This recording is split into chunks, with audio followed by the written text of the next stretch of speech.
talk. You talk a good game. I wish I could talk the same. Hello, I'm Stuart. This is YouTalk Football, and I am going to pick my best ever World 11. Okay, here is my best ever World 11.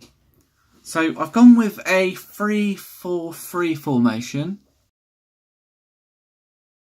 I feel that there's so many goals in this team that we can get away without having the fullbacks or even wing backs. It's risky, but there's so many goals in it. My first name on the team sheet was Paul Gascoigne. Absolutely, without a shadow of a doubt, the best British player ever. Unfortunately, obviously, we all know he had his issues, and that obviously blighted his career. But on his day, when Gazza was fit, he walked on that pitch. He believed he was the best player on that pitch, no matter who he was facing. It was so much confidence, and rightly so. He really was special, an amazing talent. What a shame that he suffered with so many injuries and so many problems that we really didn't get to see so much as we should have done from him. So the next up, I'm not going to do this in order, so I'm just going to skip around the place. Up front, bit of a shocker this one for some, maybe, when we're talking about best ever 11, because as we know, Cantona didn't really massively produce on the world stage, and a good question on that basis, but I've got him in there. For me, he was a phenomenal player. Questioning his work rate and stuff, but he was just so good. Like, he just stood head and shoulders above people when he was playing on the pitch. Just one of them players that just stood out. Hated him playing for Manchester United as a Liverpool supporter, but just top quality. Talking about Manchester United, in goal, no one ever. I couldn't have anyone else here. Another incredible Manchester United legend, Peter Schmeichel. I know some people say that De Gea is better. Not a chance. No way.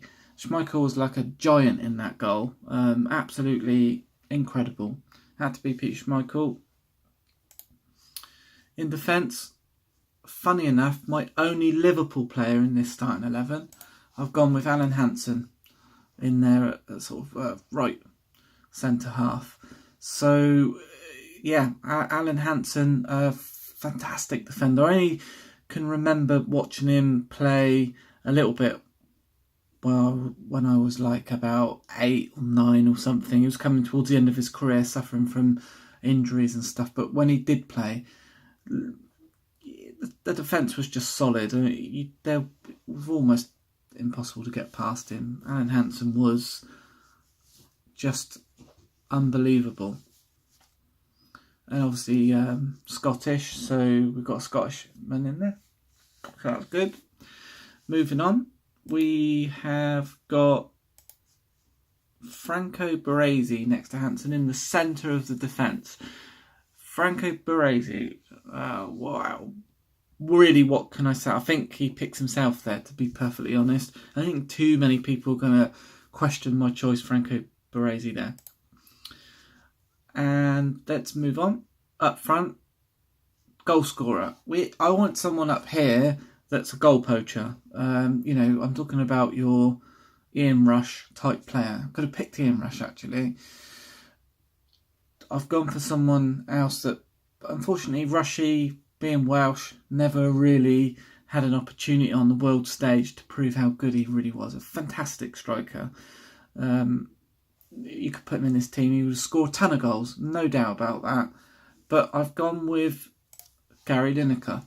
Lineker only played in 2 World Cups, which is a bit of a shame, really. I think he could have gone on to be one of the top World Cup scorers if he had played, if he didn't even bloody qualify in '94, which is a disgrace. But yeah, so I've gone with Gary Lineker there. Left-hand side of midfield, I have gone with Cristiano Ronaldo. Has to be in there, doesn't he? What a player. What an athlete. What a credit to the game. Absolute winner. There's no other word for him. He's just a winner. On the right-hand side, David Beckham. I've got Becks in there because, for me, Beckham was one of the best England captains ever. The work rate he used to put in, the quality of his crosses, his passing, his tackling, good all-round player.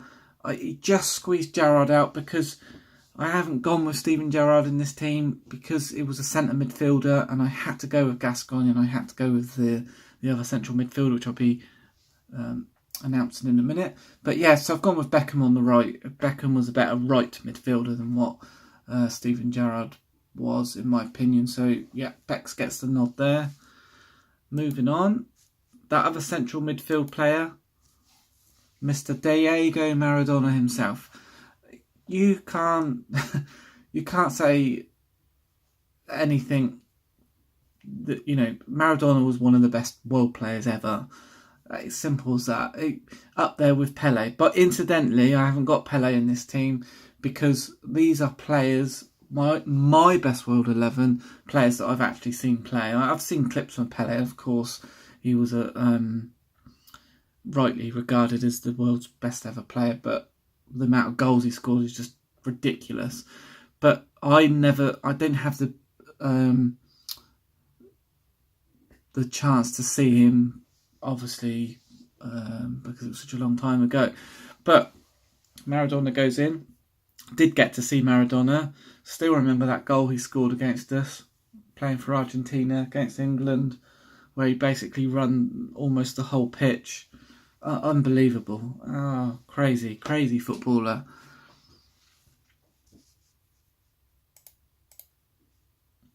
So we've just got those two spaces left to fill. Messi gets a nod in there, sits next to Cantona behind Gary Lineker. Now, that's going to, this team's going to get you goals. We do need one more defender. And for that position, I have gone with Paolo Maldini. So a very strong Italian defence there. And yeah, again, Paolo Maldini, for me, picks himself. What a phenomenal world stage. Done it, been there, done it, won it all. Had to go in there for me. So we've got Schmeichel in goal, Maldini, Baresi, Hansen in defence, and then Ronaldo, Gascoigne, Maradona, Beckham, Messi, Cantona and Lineker. That's my best ever World 11, and I challenge you to come up with something better. I'm sure you can pick this team apart and come up with something that you feel is better than this. Fire away. Let's have some comments. Let's have some chat about this. I'd love to hear what your thoughts are on my best 11.